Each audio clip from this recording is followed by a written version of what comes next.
Hello guys, നമ്മളൊന്നുമില്ലതേ Perinthalmanna Chillies റെസ്റ്റോറൻറ്റിലാട്ടോ. അപ്പോൾ ഉമ്മ കുറച്ച് ദിവസം മുന്നേ എന്നോട് ഇങ്ങനെ ഒരു ആഗ്രഹം പറഞ്ഞിരുന്നു, ചട്ടിച്ചോറ് കഴിക്കണം എന്നുള്ളത്. അപ്പോൾ ഉമ്മ അറിയാതെ ഉമ്മാനെ സർപ്രൈസായിട്ട് ചട്ടിച്ചോറ് മേടിച്ചെടുക്കാൻ വേണ്ടി കൊടുന്ന കേട്ടോ.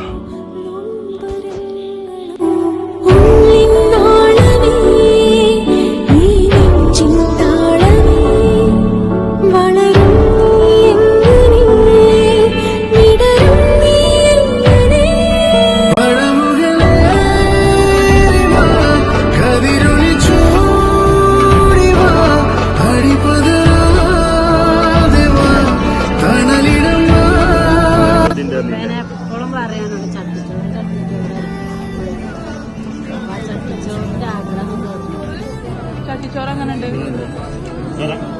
എത്ര കൂട്ടാനോ